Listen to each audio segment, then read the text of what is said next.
মরণ তো আমাদের হবেই হবে, এতে কোনো সন্দেহ নাই।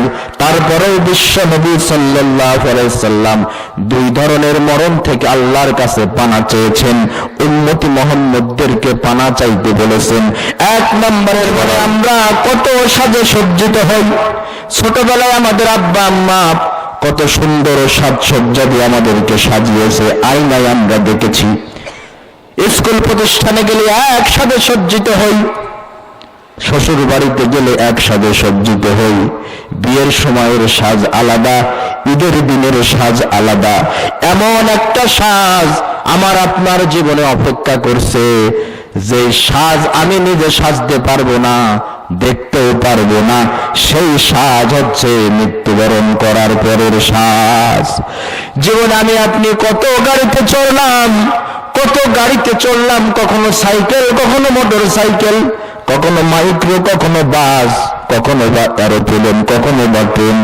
এমন একটা গাড়ি আমার আর আপনার জন্য ওয়েট করতেছে, অপেক্ষা করতেছে।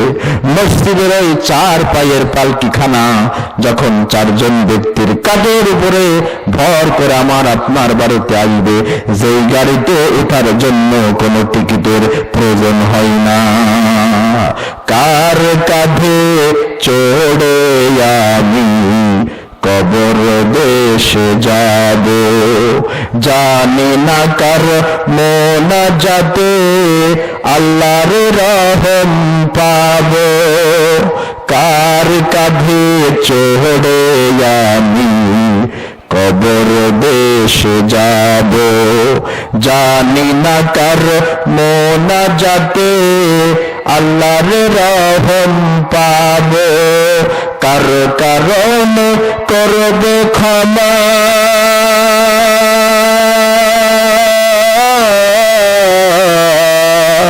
কার কারণ করবে ক্ষমা আল্লাহ মেহেরবান। কোন জমিনের মাটি আমার হবে গোরস্থান, কাদের চোখের জলে আমি, কাদের চোখের জলে আমি পাব পরিত্রাণ। কোন জমিনের মাটি আমার হবে গোরস্থান।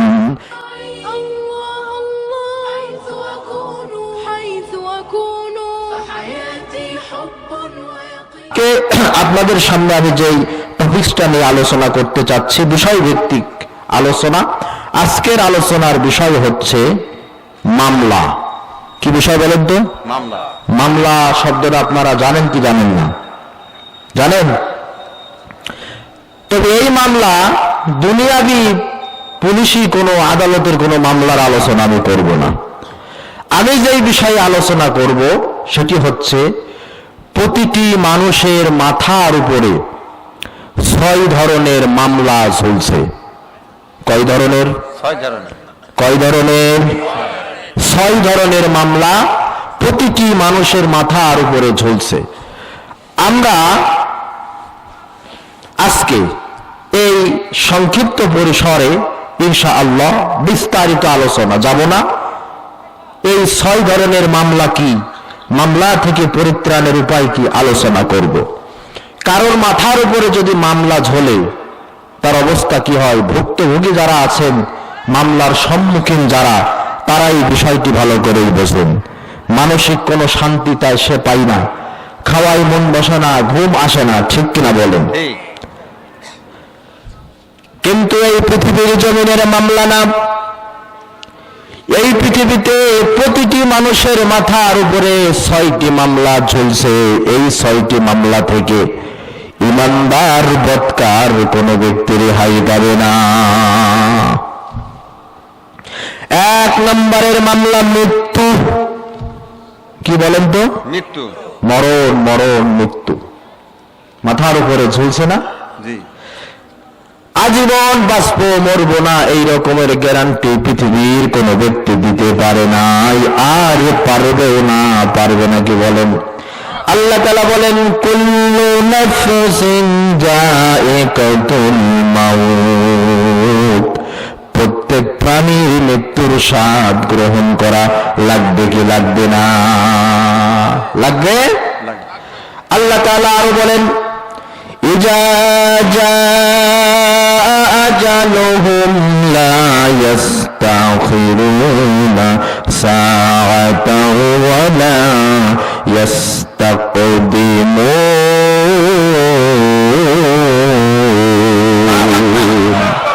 আল্লাহ তাআলা বলেন, মানুষের মৃত্যুর সময় যখন আসবে, এক সেকেন্ড, এক মুহূর্ত আগেও হবে না, এক মুহূর্ত পরেও হবে না। আজরাইল যখন আপনার কাছে আসবে, আজরাইলকে লক্ষ টাকা ঘুষ দিয়ে এই রকমের কোনো সুযোগ নাই। 2024 সালে আসার দরকার নাই, আমার কাছে তুমি 2034 সালে এসো, এই নাও 20 লক্ষ টাকা ঘুষ। আওয়াজ দিয়ে বলেন তো, আজরাইল কি ঘুষ খায় নাকি? আজরাইল খায় না ঘুষ, শোনো মানুষ, আজরাইল খায় না ঘুষ, শোনো রে মানুষ, কি হবে কালো টাকার পাহাড় গড়িয়া, আইসো খালি যাইবা খালি, 3 টুকরো কাপড় লইয়া। ঠিক কিনা বলেন? আজরাইল তো ভাই ঘুষ খাই না, আজরাইল ঘুষ খাই না। শুধু তাই নাই, আপনি যদি মনে করেন আজরাইল আমার কাছে আসবে না, সেই রকমের সিকিউরিটি গার্ড নিয়ে আমি থাকবো, আল্লাহ রাব্বুল আলামিন সেই কথার জবাব দিয়ে দিচ্ছেন, আইনামা তাকুনু ইউদরিকুকুমুল মাউতু ওয়ালাউ কুনতুম ফী বুরুজিন মুশাইয়াদা। মরণ থেকে যতই পালাও, মরণ তোমার লইবে ঘিরে, যদিও সুদূর আকাশ পানে লুকাও সে তাই লাগিয়ে সিঁড়ি। মরণ থেকে বাঁচতে কিন্তু কেউ পারবে না। তবে রে ভাই, একটা জিনিস মাথায় রেখেন, কার কোন জমিনে মরণ হবে আমরা কিন্তু কেউ বলতে। গায়েবের চাবি হচ্ছে 5টি। সূরাতুল লুকমানের একেবারে সর্বশেষ আয়াত আল্লাহ তাআলা বলেছেন, গায়েবের খবর রাখেন একমাত্র, জোরে বলেন তো কে?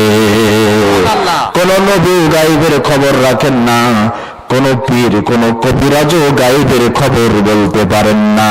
গায়েবের চাবিকাঠি হচ্ছে 5টি, তার ভিতরে একটি হচ্ছে আল্লাহ তাআলা বলেন, ওয়ামা তাদরি নাফসুম বিআইয়ি আরদিন তামুত। কে কোন জমিনে কখন কার মরণ হবে, কোন জমিনে যে কি অবস্থায় মরণ হবে, এই খবর কেউ বলতে পারেন না। এই খবর রাখেন, জোরে বলেন তো কে? কোন জমিনের মাটি আমার হবে গোরস্থান, কাদের চোখের জলে আমি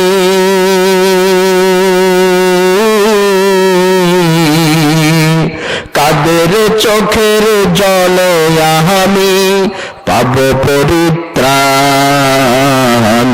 কোন জমিনের মাটি আমার হবে গোরস্থান, কারাই আমার গোসল দিবে, কে আনিবে কাফন, কারাই আমার কেঁদে কেঁদে করে দিবে দাফন।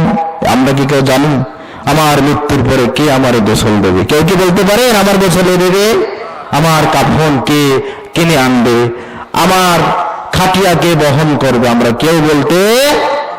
কারাই আমার গোসল দিবে, কে আনিবে কাফন, কারাই আমার কেঁদে কেঁদে করে দিবে দাফন, কারাই আমার পাশে বসে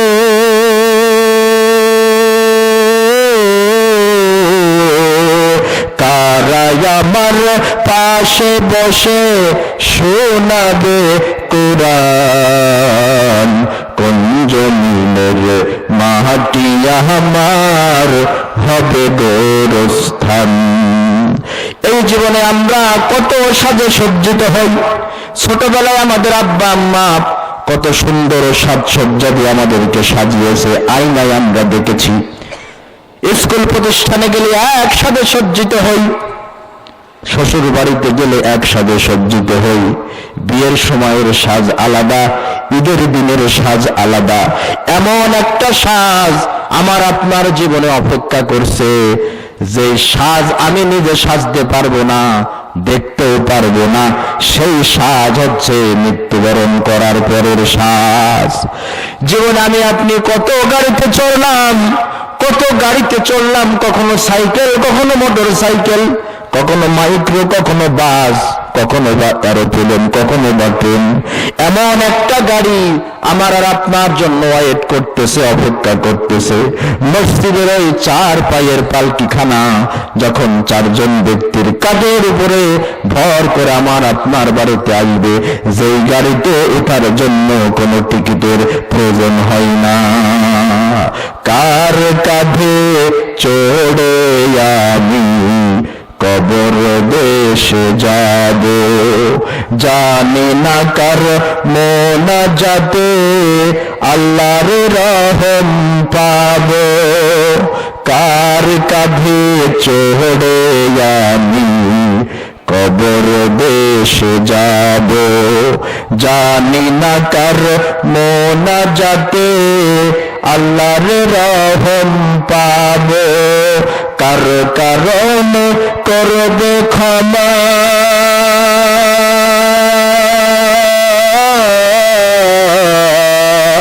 কার কারণ করবে ক্ষমা আল্লাহ মেহেরবান। কোন জমিনের মাটি আমার হবে গোরস্থান, কাদের চোখের জলে আমি, কাদের চোখের জলে আমি পাব পরিত্রাণ। কোন জমিনের মাটি আমার হবে গোরস্থান। এই মৃত্যু নামক মামলা থেকে কেউ রেহাই পাবে না। তবে আল্লাহর হাবিব সাল্লাল্লাহু আলাইহি ওয়াসাল্লাম 2 ধরনের মরণ থেকে আল্লাহর কাছে পানা চাইতেন। মরণ তো আমাদের হবেই হবে, এতে কোনো সন্দেহ নাই। তারপরেও বিশ্ব নবী সাল্লাল্লাহু আলাইহি ওয়াসাল্লাম 2 ধরনের মরণ থেকে আল্লাহর কাছে পানা চেয়েছেন, উম্মতি মুহাম্মদদেরকে পানা চাইতে বলেছেন। 1 নম্বরের মরণ একেবারে জরাগ্রস্ত হয়ে বিছানায় কাতরে ধুকে ধুকে মরার মরণ থেকে, আর 2 নম্বরের মরণ হঠাৎ মৃত্যু, হার্ট অ্যাটাক, রোড অ্যাক্সিডেন্ট। এই হঠাৎ মৃত্যু থেকে আল্লাহর হাবিব পানা চেয়েছেন, দোয়া করেছেন। সকলে আমার সাথে বলেন, আল্লাহুম্মা ইন্নী আউযু বিকা মিন আরসালিন উমার। হে আল্লাহ, আমি আপনার কাছে বার্ধক্যজনিত একদম বৃদ্ধা হয়ে বিছানায় কাতরে ধুকে ধুকে মরলে মানুষের একটা বিরক্ত এসে যায় না? পেশাব পায়খানার ভিতরে পড়ে থাকে, পুত্র বধূতে কথা শোনায়, সন্তান বিরক্তির চাপ নেয়, হয় না? আল্লাহর হাবিব আবার দোয়া করেছেন, সকলে বলেন আল্লাহুম্মা ইন্নী আউযু বিকা মিন ফুজআতাল মাউত। হে আল্লাহ, আমি আপনার নিকট ফুজআত, বাগদাদ, হঠাৎ মৃত্যু থেকে পানা চাই। হঠাৎ যদি মৃত্যু হয়ে যায়, হার্ট অ্যাটাক হয়ে যায়, রোড অ্যাক্সিডেন্ট হয়ে যায়, কালেমা নসিব আপনার ভাগ্যে নাও হতে পারে। এই কারণে সদা সর্বদা স্বাভাবিক মৃত্যু চাইতে হবে। আবার আল্লাহর হাবিব সুসংবাদ দিয়েছেন, 7 প্রকারের মৃত্যু যদি কারোর এই মৃত্যু নসিব হয়ে যায়, যে কোনো 1 প্রকারের মৃত্যু, তাহলে সেটা হচ্ছে শাহাদাতের মৃত্যু। সুবহানাল্লাহ। কয় প্রকারের মৃত্যু? 7 প্রকার। 7 প্রকারের মৃত্যু হচ্ছে শাহাদাতের মৃত্যু। বিশ্বনবী সাল্লাল্লাহু আলাইহি সাল্লাম বলেন, সাহাবীদের কাছে প্রশ্ন তুলে ধরলেন, ও আমার সাহাবীরা, তোমরা বলো দেখি শাহাদাত কি জিনিস? সাহাবীরা বললেন, আল্লাহর হাবিব, আল্লাহর রাস্তায় যারা জীবন দেয় তারাই তো শহীদ, তারাই, সেটাই হচ্ছে শাহাদাত। আল্লাহর হাবিব বললেন, ও আমার সাহাবীরা, আল্লাহর রাস্তায় মারা যাওয়া ছাড়াও 7 প্রকারের মৃত্যু আছে। এই 7 প্রকারের মৃত্যু যদি কোনো ব্যক্তির কোনো 1 প্রকারের সাথে মিলে যায়, তাকেও আল্লাহ রাব্বুল আলামিনের শাহাদাতের মৃত্যু নসিব করবেন। 1 নম্বরে প্লেগ বা মহামারীতে মৃত ব্যক্তি শহীদ, সুবহানাল্লাহ। 2 নম্বরে পানিতে ডুবে কোন ব্যক্তি যদি মৃত্যুবরণ করে আল্লাহ তাআলা তার শাহাদাতের মর্যাদা দিবেন। 3 নম্বরে ফুসফুসে আক্রান্ত হয়ে কোন ব্যক্তি যদি মৃত্যুবরণ করেন তাও আল্লাহ তাকে শাহাদাতের মর্যাদা দিবেন। 4 নম্বরে পেটের রোগে আক্রান্ত হয়ে কোন ব্যক্তি যদি মৃত্যুবরণ করে তিনিও শাহাদাতের মর্যাদা পাবেন। 5 নম্বরে আগুনে পুড়ে কোন ব্যক্তি যদি মৃত্যুবরণ করেন তিনিও শাহাদাতের মর্যাদা পাবেন। 6 নম্বরে ধ্বংসস্তূপের নিচে চাপা পড়ে যদি কোনো ব্যক্তি মৃত্যুবরণ করেন তিনিও শাহাদাতের মর্যাদা পাবেন।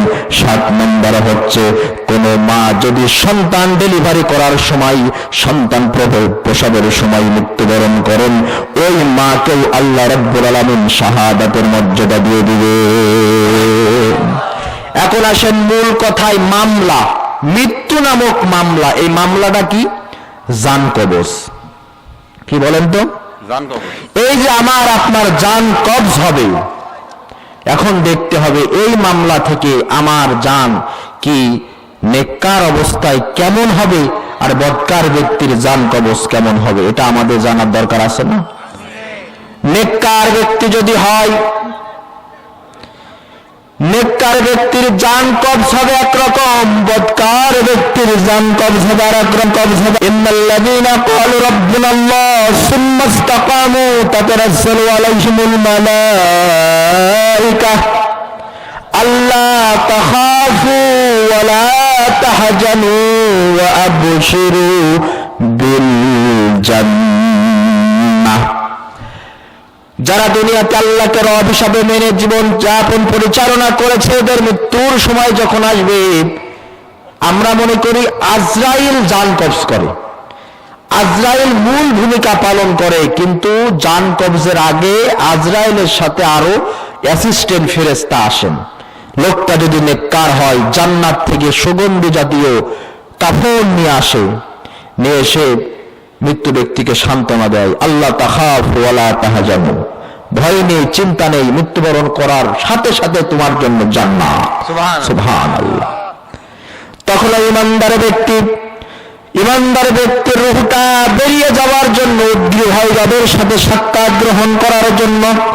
সর্বশেষ পর্যায়ে আজরাইল এসে বলে, ইয়া আইয়াতুহান নাফসুল মুতমাইন্না ইরজিই ইলা রাব্বিকি রাদিয়াতাম মারদিয়া।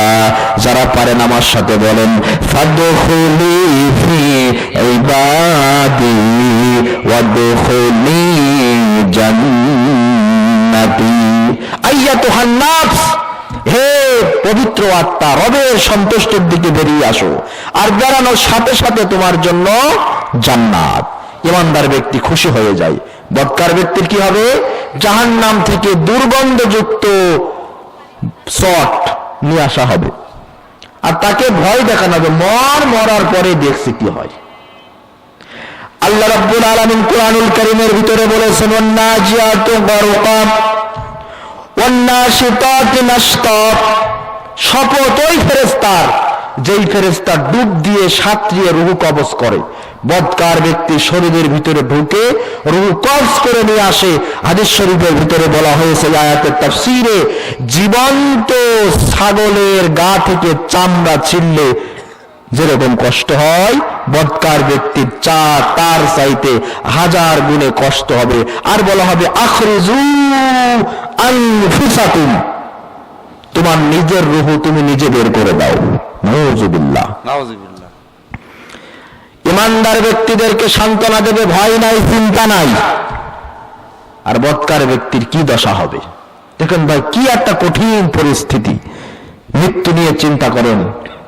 কোরআনুল কারীমের ভিতরে আমি আজকে যে আলোচনা 6টি মামলার কথা বলছি, কোরআনুল কারীম 30 পারার প্রায় 10 পারা, 1/3, 1/3 আলোচনা এই পরকালের উপরে, মৃত্যু, কবর, হাসর, কিয়ামত, জান্নাত জাহান্নাম, এর উপরেই প্রায় 10 পারা আলোচনা। কারণ পরকালীন ভয় মানুষকে ভালো করে, ঠিক কিনা বলেন?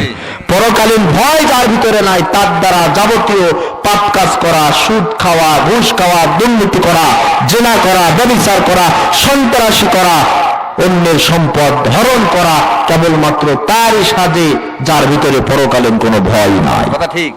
পরকালীন ভয় যার আছে তার দ্বারা কোনো পাপের কাজ সংগঠিত হবে না। এই কারণে মক্কার জীবনে 13 বছর বিশ্বনবী সাল্লাল্লাহু আলাইহি সাল্লাম শুধু পরকালীন ভয় ঢুকিয়েছে, আর মদিনা জীবনে 10 বছর শুধু হুকুম আহকাম নাজিল হয়েছে।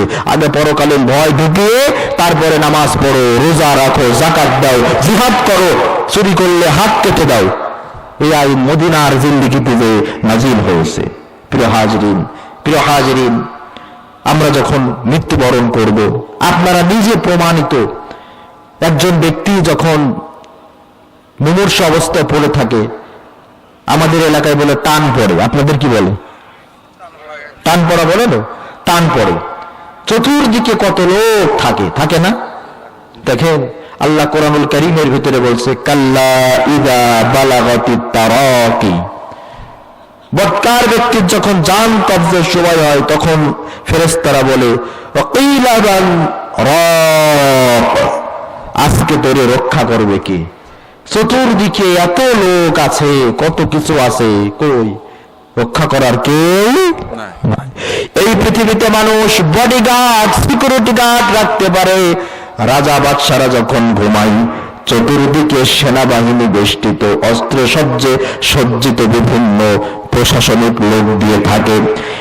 এমপি মন্ত্রীর, প্রধানমন্ত্রী, রাষ্ট্রপতির গাড়ি যখন যায় সামনে থাকে পুলিশ, আর্মি, র্যাব, বিডিআর, কত কত গাড়ি সামনে পেছনে। কিন্তু এই পৃথিবীতে মানুষ সিকিউরিটি গার্ড, বডিগার্ড রাখতে পারে, রুহ গার্ড আর আত্মার গার্ড কিন্তু কেউ রাখতে পারে না। পারে না। তাহলে প্রথম মামলা মৃত্যু। এখন প্রশ্ন হচ্ছে, এই মৃত্যু আমাদের আসবে, ঠেকাতে কেউ পারবে না। প্রিয় হাজরিন, এই মৃত্যুর প্রস্তুতি নিয়ে ইমানদার অবস্থায় আমাদের রুহ কবজ হবে না বদকার অবস্থায় রুহ কবজ হবে, এটাই আমাদের এখন দেখার বিষয়। 2 নম্বরের মামলা, কবরের জীবনে মুনকার নাকিরের সওয়াল জবাব। মুনকার নাকিরের, এটা আপনারা সকলেই জানেন, তবে একটু ব্যতিক্রম কথা বলে যাই। যুগ যুগ ধরে মানুষ জানে কবরে প্রশ্ন করা হবে কয়টা? 3টা। কিন্তু কোরআন হাদিস পড়ে আমি জানতে পারলাম ইমানদার ব্যক্তির কবরের প্রশ্ন করা হবে 4 মতান্তরে 5টি। কি কথা বলেন হুজুর? 3টি প্রশ্ন ঠিক আছে, মূল প্রশ্ন 3টি। মান রব্বুক, ইমানদার ব্যক্তি বলবে রব্বি আল্লাহ। মা দীনুক, দীনি আল ইসলাম। ওমান নবিয়ুক, নবী মুহাম্মদুর রাসূলুল্লাহ সাল্লাল্লাহু।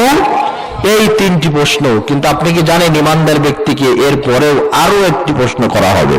প্রশ্নটি কি? ফেরেশতারা বলবে, তুমি যে বললে মান রব্বুক, রব্বি আল্লাহ, তুমি বললে দীনি আল ইসলাম, তুমি বললে নবী মুহাম্মদুর রাসূলুল্লাহ, তোমার রব আল্লাহ, দ্বীন ইসলাম, নবী মুহাম্মদ। চতুর্থ প্রশ্ন, মা ইদরিকা, তুমি এটা কিভাবে জানলে? ইমানদার ব্যক্তি ফেরেশতাদের চতুর্থ প্রশ্নের উত্তরে ইমানদার ব্যক্তি বলবে, করাআতু কিতাবাল্লাহি আমানতু বিহি ওয়া তাসাদ্দাকতুহু, আমি কোরআন পড়েছি, ঈমান এনেছি, কোরআন মোতাবেক জীবন পরিচালনা করেছি, যার কারণে আজকে এই কবরের প্রশ্নের উত্তর দিতে পেরেছি। এবার দেখেন তো বৎকার ব্যক্তি, শিক্ষায় নিয়ে যাচ্ছে। বৎকার ব্যক্তি, মান রব্বুক, হা হু হাই হাতা লা আদ্রি, জানি না। মা দীনুক, হা হু হাই হাতা লা আদ্রি, জানি না। ওমান নবিয়ুক, হা হু লা আদ্রি, জানি না।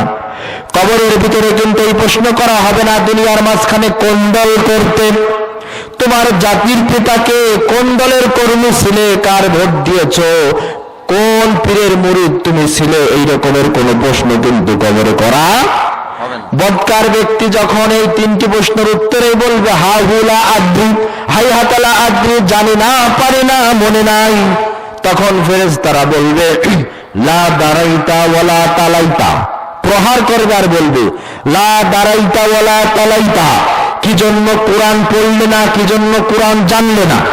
তাহলে দেখেন, শিক্ষা দেখেন, ইমানদার ব্যক্তির চতুর্থ প্রশ্ন কি ছিল? কিভাবে জানলে। কি প্রশ্ন ছিল?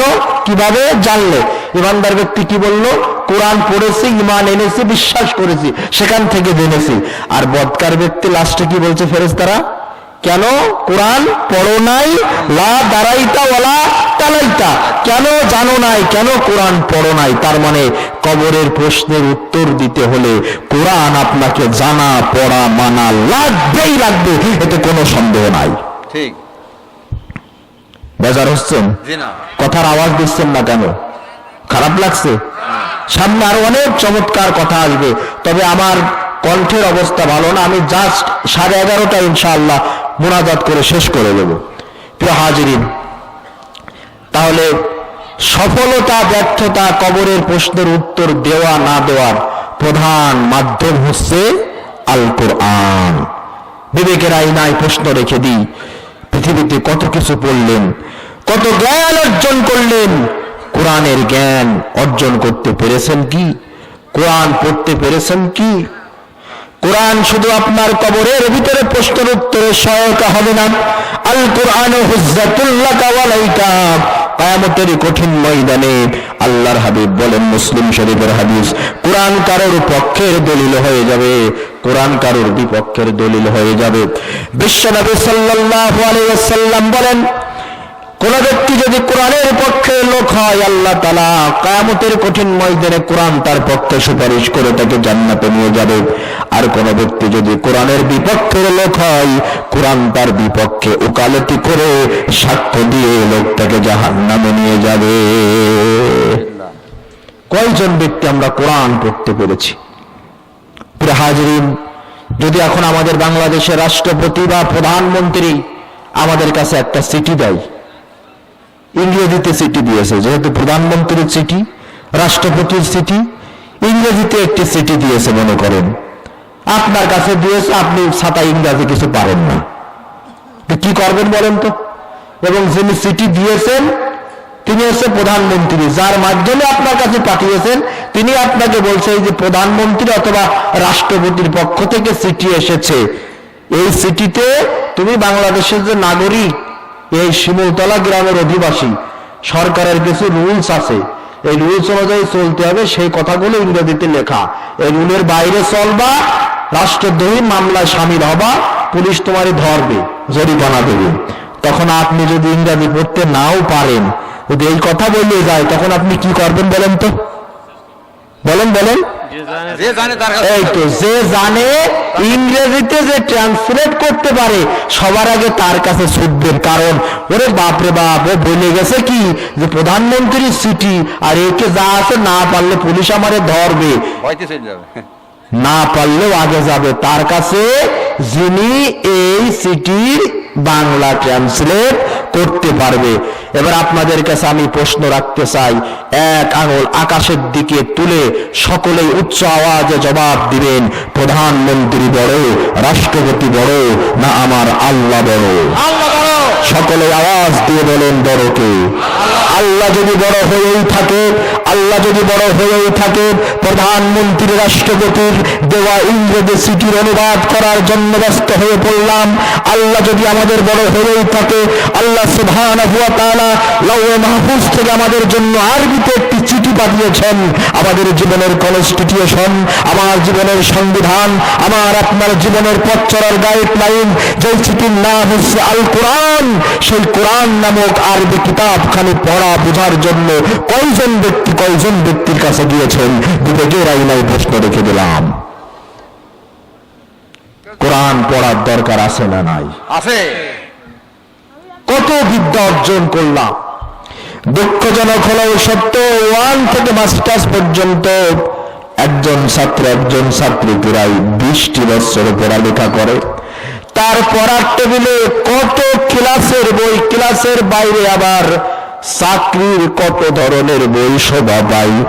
মাস্টার্স পাশ করা একজন ছাত্র ছাত্রীর বুক সেলফে কোরআনের তাফসীর অনেকের কাছে নাই। আছে আছে কত শিক্ষা আমরা আমাদের সন্তানদেরকে দিলাম, কোরআনের শিক্ষা আমরা কিন্তু সন্তানদেরকে দিতে পারি না। কেন পড়ো না কোরআন, কেন শেখো না কোরআন, মানে না কোরআন, কেন বোঝো না কোরআন, কপাল পোড়া মুসলমান।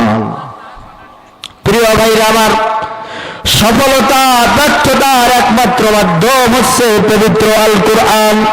এই জন্যই কোরআন পড়ার দরকার। জোরে বলেন আছে না নাই? আছে তো আছে। তাহলে কোরআন শিখবেন তো, শিকার বিশ্বাস করেন এই পৃথিবীতে সবচাইতে সহজ ভাষা আরবি ভাষা। সবচাইতে সহজ ভাষা আরবি ভাষা। আরবি যদি সহজ নাই হবে, এই পৃথিবীতে হিন্দুদের ধর্মগ্রন্থ বেদ, পুরাণ, গীতা, রামায়ণ, উপনিষদ, মহাভারত, এই পৃথিবীতে কোটি কোটি হিন্দু বসবাস করে, তাদের ধর্মগ্রন্থের কোনো হাফেজ নাই। আছে? বৌদ্ধদের ধর্মগ্রন্থের নাম ত্রিপিটক। কোটি কোটি বৌদ্ধ সারা পৃথিবীতে বসবাস করে, তাদের ধর্মগ্রন্থ ত্রিপিটকের কোনো হাফেজ নাই। বাইবেলের ধর্মগ্রন্থ, খ্রিস্টানদের ধর্মগ্রন্থ Bible, New Testament, Luke, Mark, মতি, যোহান। খ্রিস্টানদের ধর্মগ্রন্থের কোনো হাফেজ নাই। ইহুদিদের ধর্মগ্রন্থের নাম ওল্ড টেস্টামেন্ট আর তালমুদ। তালমুদের কোনো হাফেজ নাই। একমাত্র ধর্মগ্রন্থ পবিত্র কোরআনুল কারীম। এত বড় একটা ধর্মগ্রন্থ, 30 পারা নামক ধর্মগ্রন্থের হাফেজ গোটা পৃথিবীতে কয়েক কোটি ছাড়িয়ে গেছে। শুধু তাই নাই, 1 মাসে গোটা কোরআনুল কারীম হেফজ করেছে 7 বছর 8 বছরের বাচ্চা ছেলেরা। এই রকমের রেকর্ডও আমাদের বাংলাদেশে আছে। আল্লাহু আকবার। কি কারণ? ওয়ালাকাদ ইয়াসসারনাল কুরআনা লিযিকর। আল্লাহ রাব্বুল আলামিন কোরআনকে সহজ করেছে বোঝার জন্য। আওয়াজ দিয়ে বলেন সুবহানাল্লাহ। সুবহানাল্লাহ। কোরআন সহজ। ভাইরা বিশ্বাস করেন, আজমাইন ভাই আপনাদের ইমাম, আপনি ইমাম, আমার এই চাচা ইমাম, আজমাইন আমার বন্ধু ইমাম, তিনারা ইমাম। আপনারা একটু সময় করেন, মাগরিবের পরে, ইশার পরে ইমাম সাহেবের কাছ থেকে কোরআন শিখবেন। প্রতিদিন আধা ঘন্টা পড়েন, না পারলে 20 মিনিট পড়েন। বিশ্বাস করেন, সৎ নিয়ত নিয়ে শুরু করেন, 30 দিনের ভিতরে কোরআন শেখা সম্ভব না অসম্ভব? সম্ভব। সম্ভব আজমাইন ভাই? সম্ভব। 30 দিনে কোরআন শেখা সম্ভব। যারা কোরআন কারা কারা পারেন না, আমি আপনাদের এই কথা জিজ্ঞাসা করব না। যারা পারেন না, চেষ্টা করা কি যাবে? আপনাদের 2 ইমামকে সাক্ষী রেখে বলি, চেষ্টা কি করা যাবে? আমি কিন্তু খোঁজ দেব যে ঠিক আছে, কালকে আপনারা বলেছেন বা মাহফিল শেষে 2 দিন পরে ইমাম সাহেবকে বলেছেন হুজুর মাগরিবের পরে একটু সময় দেন, ইশার পরে একটু সময় দেন।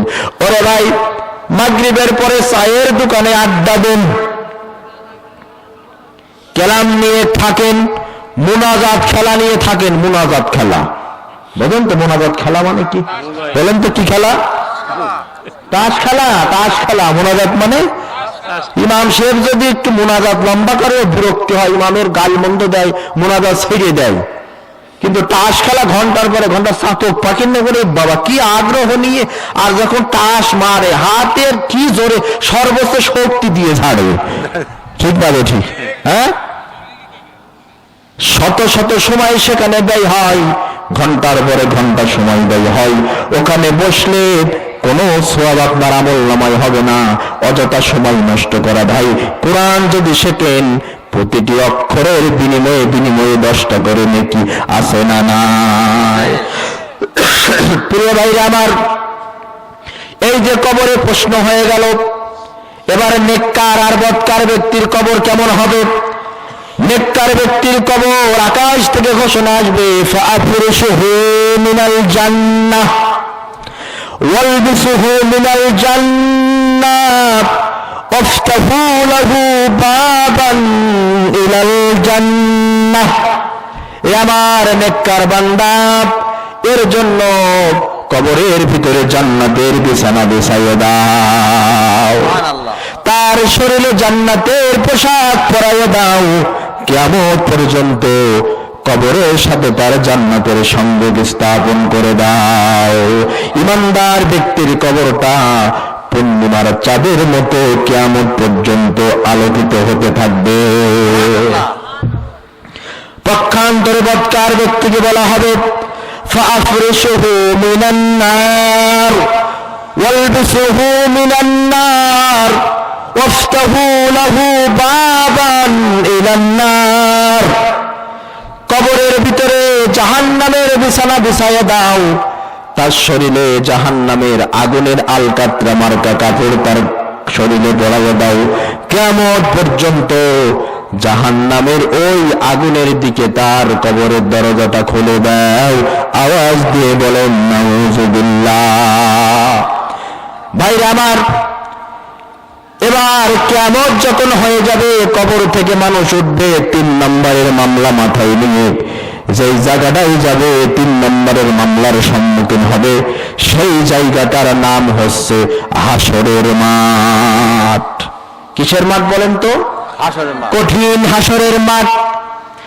হাসরের মাঠে বিচারই হবে 50 আলফা সানা মিম্মা তাউদ্দুন। আমরা যে 7 দিনের সপ্তাহ, 30 দিনের মাস, 12 মাসে বছর এভাবে করে গণনা করি, আমাদের এই গণনায় শুধুমাত্র হাসরের মাঠটার হিসাবের সময় লেগে যাবে 50,000 বছর। আল্লাহু আকবার। ভাইরা আমার, এই হাসরের মাঠের ভয়াবহতা, কঠিন পরিস্থিতি হাসরের মাঠ। হাসরের মাঠে আল্লাহ রাব্বুল আলামিন সম্মানিত করবেন। হাসরের মাঠে সবচাইতে সম্মানিত হবে 2 শ্রেণীর মানুষ। 1 নম্বর শ্রেণী দুনিয়ার মাঝখানে যারা মুয়াজ্জিন ছিলেন। কি ছিলেন? মুয়াজ্জিন ছিলেন, যারা আযান দিয়েছে আল্লাহর সর্বশ্রেষ্ঠ ইবাদত নামাজ, এই নামাজের জন্য যারা মসজিদে ডেকেছে মুয়াজ্জিন। এই মুয়াজ্জিনের ঘাড় হাসরের মাঠে সব চাইতে লম্বা হবে, সম্মানের জন্য লম্বা হবে। সবাই বুঝবেন ইনি ছিলেন দুনিয়ার মাঝখানে মুয়াজ্জিন। হাদিস শরীফের ভিতরে বলা হয়েছে, মুয়াজ্জিন যখন আযান দেয়, মুয়াজ্জিনের কণ্ঠ যত দূরে যায় তত দূর পর্যন্ত সমস্ত প্রাণী, পশু পাখি, গর্তের পিপিলিকা, পুকুরের মাছ ওই মুয়াজ্জিনের গুনাহ মাফের জন্য আল্লাহর কাছে দোয়া করতে থাকে। সুবহানাল্লাহ। সম্মানিত হবে হাসরের মাঠে মুয়াজ্জিন। 2 নাম্বার, হাসরের মাঠে সম্মানিত হবে আলেম এবং কোরআনুল কারীমের হাফেজের পিতারা। সুবহানাল্লাহ। কি সম্মান হবে! আল্লাহর হাবিব বলেন, দুনিয়ার মাঝখানে যাদের সন্তান আলেম ছিল, যাদের সন্তান কোরআনের হাফেজ ছিল, কিয়ামতের কঠিন ময়দানে আল্লাহ রাব্বুল আলামিন ওই আলেম আর কোরআনের হাফেজের পিতাদেরকে হাসরের মাঠে মাথায় একটি মুকুট পরিয়ে দেবে, তাজ পরিয়ে দেবে, টুপি পরিয়ে দেবে। যেই টুপি, যেই মুকুটের তেজস্বিতা, তেজস্ক্রিয়তা প্রক্ষিপ্ত উত্তপ্ত সূর্যের রশ্মিকে হার মানিয়ে দেবে। সুবহানাল্লাহ। দুনিয়ার মাঝখানে আপনি কেমন পিতা হয়েছেন, কিয়ামতের কঠিন ময়দানে হাসরের মাঠে এমপির পিতা সম্মানিত হবে না, মন্ত্রীর পিতা সম্মানিত হবে না, ডাক্তারের পিতা সম্মানিত হবে না, ইঞ্জিনিয়ারের পিতা সম্মানিত হবে না, চেয়ারম্যানের পিতা সম্মানিত হবে না, নায়ক নায়িকা, গায়ক গায়িকার পিতারা সম্মানিত হবে না। কিয়ামতের কঠিন ময়দানে সম্মানিত হবে আলেম আর হাফেজে কোরআনের পিতামাতারা। সুবহানাল্লাহ। এজন্য চেষ্টা করবেন সন্তানদেরকে আলেম বানানো, হাফেজ বানানো। চেষ্টা করার দরকার আছে না? আছে না? আমাদের সন্তান আজকে বিপথে চলে যাচ্ছে, সন্তানগুলো বিপথে চলে যাচ্ছে। পুরো হাজরিন, সন্তানদেরকে আলেম বানানোর চেষ্টা করতে হবে। দ্বিতীয় বিষয়, এই যে আপনার মামলা, হাসরের মাঠে আপনি সম্মানিত হবেন কিনা। দ্বিতীয় বিষয় হচ্ছে হাসরের মাঠে কার সাথে আপনার হাসর হবে, এটাও একটা জটিল বিষয়। আল্লাহর হাবিব বলেছেন, আল মাররু মা মান আহাব্বা, যার সাথে যার মহব্বত তার সাথে তার কিয়ামত। যার সাথে যার ভালোবাসা তার সাথে হাসর হবে। বিশ্বনবী সাল্লাল্লাহু আলাইহি ওয়াসাল্লাম বলেন, তোমার বন্ধুত্ব ভালোবাসা যদি ইমানদার ব্যক্তির সাথে হয়, তোমার হাসরও ইমানদার ব্যক্তি। তোমার মহব্বত ভালোবাসা যদি বদকার ব্যক্তির সাথে হয়, তোমার হাসর ওই বদকার ব্যক্তির সাথে হবে। আল্লাহ রাসূল সাল্লাল্লাহু আলাইহি সাল্লাম বলেন, দুনিয়ার মাঝখানে যারা সালাতের হেফাজত করেনি, নামাজের হেফাজত করেনি, নামাজ একেবারেই পড়েনি, পড়লেও যথা সময়ে নামাজ পড়েনি, এই সমস্ত বেনামাজি ব্যক্তির হাসর হবে কিয়ামতের কঠিন ময়দানে। বেনামাজি ব্যক্তির হাসর হবে 4 শ্রেণী লোকের সাথে। 1 নম্বরে ফেরাউন, সকলেই বলেন তো 1 নম্বরে কি? 2 নম্বরে হামান, 2 নম্বরে, 3 নম্বরে কারুন, আওয়াজ দিয়ে বলেন 3 নম্বরে, 4 নম্বরে উবাই ইবনুল খালদ, 4 নম্বর উবাই ইবনুল খালদ। 1 নম্বরে কি বলেছি? ফিরাউন, 2 নম্বর হামান, 3 নম্বর, 4 নম্বর উবাই ইবনুল খালদ। এবার আপনাদের কাছে একটি কথার আওয়াজ সকলের কাছ থেকে একটু উচ্চ আওয়াজে পেতে চাই। এই যে 4 জন ব্যক্তির নাম বললাম, ফেরাউন, হামান, কারুন, উবাই ইবনুল খালদ, এই 4 জন ব্যক্তি খুব আল্লাহওয়ালা বুজুর্গ ব্যক্তি ছিলেন, তাই তো? না না হ্যাঁ, না, খুব ভালো মানুষ ছিল না? 4 জন 4 তরিকার পীর ছিলেন না? তো কি ছিলেন? তারা ছিল। এদের সাথে হাসর হবে বেনামাজি ব্যক্তির, মানে বুঝতে পারছেন? এই হাদিস সাথে আমাদের দেশে এই রকমের অনেক রাজনৈতিক দল আছে, দলের নেতা আছে, কর্মী আছে, জনসভায় ঘন্টার পরে ঘন্টা বক্তৃতা চলে, আসর যায়, মাগরিব যায়, একটা বারের জন্য নামাজের বিরতি দেয় না, নামাজের কথা বলে না। আছে না নাই? আছে। মিছিলে জনসভায় গলা ফাটিয়ে ঠোঁট পাখির মতো লম্বা করে দলের নামে, নেতার নামে হাজারো স্লোগান দেয়, একটা বারের জন্য আল্লাহু আকবারের স্লোগান আসে না। অথচ আল্লাহু আকবারের স্লোগান যারা দেয়, আল্লাহু আকবারের স্লোগানের ভিতরে মৌলবাদ আর জঙ্গিবাদের গন্ধ শোকে, এদের হাসর হবে ফেরাউনের সাথে, এতে কোনো সন্দেহ নাই। 2 নম্বর হামান, এ ছিল ফিরাউনের অধীনে মন্ত্রী, মন্ত্রী। হাফেজ ইবনুল কাইয়্যুম বলছে, চাকরির অজুহাত দিয়ে যারা নামাজ পড়ে না, তাদের হাসর হবে এই হামানের সাথে। কারুন ছিলেন মুসা আলাইহিস সালামের আপন চাচাতো ভাই, এত ধনভাণ্ডারের মালিক ছিলেন। কুরআনুল কারীম আল্লাহ তাআলা বলেছেন, কারুনের সম্পত্তির যতগুলো গুদাম, সেই গুদামের চাবি বহন করার জন্য একজন শক্তিশালী লোকও কাবু হয়ে যেতেন। সুবহানাল্লাহ। তাহলে কত কারুনের মতো এত সম্পদশালী ব্যক্তি পৃথিবীতে কেউ ছিল না, বর্তমানেও নেই, ভবিষ্যতে হবেও না। মুসা আলাইহিস সালাম যখন যাকাতের কথা বললেন, দানের কথা বললেন, তখন কারণ বলছে, কিরে মুসা, তোমার আল্লাহ বুঝি গরিব হয়ে গেছে? কি হয়ে গেছে? গরিব হয়ে গেছে। আমাদের দেশে অনেক এরকম ধনী মানুষ আছে, লক্ষ লক্ষ টাকা ব্যাংকে সঞ্চয় করে, পোস্ট অফিসে, ব্যাংকে সেই টাকা রেখে, ফিক্সড ডিপোজিট করে রেখে বছরের পর বছর, বছরের পর বছর সুদ খেয়েই যায়। যাকাত ফরজ, শতকরা 2.5% হারে 100 টাকায় 2.5 টাকা, 1 লাখে 2,500 টাকা যাকাত দিতে হবে।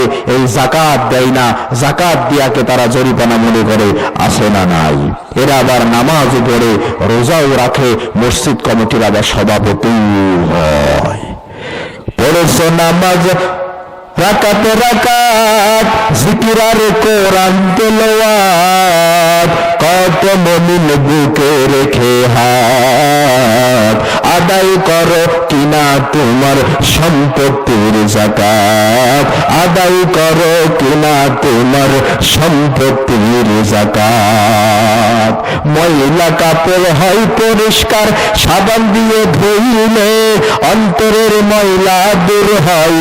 যাকাত পরিশোধ করিলে, যাকাত পরিশোধ করিলে ধন দিছেন রব্বুল আলামিন, তাতে আছে গরিবের ঋণ। ধন দিছেন রব্বুল আলামিন, তাতে আছে গরিবের ঋণ।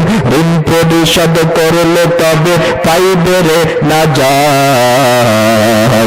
আদায় করো মুমিন তোমার সম্পত্তির যাকাত। পড়ছো নামাজ রাকাত রাকাত, জিকির আর কোরআন তেলাওয়াত।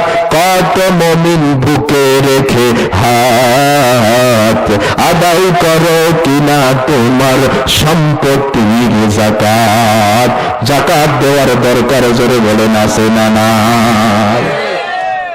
এই কারণ দান করতে চাইল না, আল্লাহ তাআলা তার টোটাল সম্পত্তি সহ মাটির নিচে তাকে ধসাইয়ে দিলেন। জোরে বলেন নাউজুবিল্লাহ। হাফেজ ইবনুল কাইয়্যিম বলছে, সম্পত্তির অজুহাত দেখিয়ে যারা নামাজ পড়বে না তাদের হাসর হবে এই কারুনের সাথে। উবাই ইবনুল খাব ছিলেন আরবের শ্রেষ্ঠ ব্যবসায়ী। হাফেজ ইবনুল কাইয়্যিম বলছে, চাকরির অজুহাত দিয়ে, লেখাপড়ার অজুহাত দিয়ে, ক্ষেত খামারের কাজের অজুহাত দিয়ে যারা নামাজ পড়বে না তাদের হাসর হবে উবাই ইবনুল খালফের সাথে। প্রিয় ভাইরা, মাইকের আওয়াজ যত দূর যাচ্ছেন, যারা নামাজ পড়েন না আপনাদের বিবেকের আইনায় প্রশ্ন রেখে যাইবে ভাই। একটু ঠান্ডা মাথায় চিন্তা করে দেখেন, আশপাশে তাকিয়ে দেখেন। আমাদের দেশে এমনও রিক্সা চালক আছে, ভ্যান চালক আছে, রিক্সা চালাই, ভ্যান চালাই, নামাজের সময় যখন হয় নামাজ পড়ে আসে না নাই? মাঠে শ্রমিকের কাজ করে, সেখানে অজু করে গামছা বেছিয়ে নামাজে দাঁড়িয়ে যায়, আসে না নাই? ভিক্ষা করে, ধুলামলিন শরীর নিয়ে ভিক্ষার থলিটা অজুখানায় রেখে, আমার নিজের চোখে দেখা, অজুখানায় রেখে অজু করে ওই ময়লা কাপড় পরে নামাজে দাঁড়িয়ে যায়, আসে না নাই? কলেজে পড়ে, বিশ্ববিদ্যালয় পড়ে, স্কুলে পড়ে, অফিস আদালতে চাকরি করে, চাকরির সময় চাকরি করে, ক্লাসের সময় ক্লাস করে, নামাজের সময় যখন হয় নামাজে দাঁড়িয়ে যায়। এক হাত নাই, এক পা নাই, দাঁড়িয়ে নামাজ পড়তে পারে না, বসে নামাজ পড়ে, চেয়ারে নামাজ পড়ে, বিকলাঙ্গ শরীর নিয়ে নামাজ পড়ে।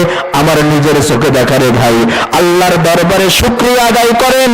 আল্লাহ আপনাকে রিক্সা চালক বানাই নাই, ভ্যান চালক বানাই নাই, আল্লাহ আপনাকে বিকলাঙ্গ শরীরের মানুষ বানাই নাই, আল্লাহ আপনার ভিখারি বানাই নাই। সুস্থ শরীর পাওয়ার পরেও কি জন্য আপনি নামাজটা পড়লেন না? নামাজ পড়েন, নামাজ পড়েন। নামাজ না পড়লে কিয়ামতের কঠিন ময়দানে কোনো মুক্তি পাওয়া যাবে না। হাসরের মাঠে আপনি ধরা খেয়ে যাবেন। কাফেরদের সাথে হাসর হওয়ার মানে আপনার স্থান, আওয়াজ দিয়ে বলেন, জান্নাত না জাহান্নাম। হাসরের মাঠের 3 নম্বরের মামলা, কি কঠিন মামলা! বিচারের সময় হবে কত বছর?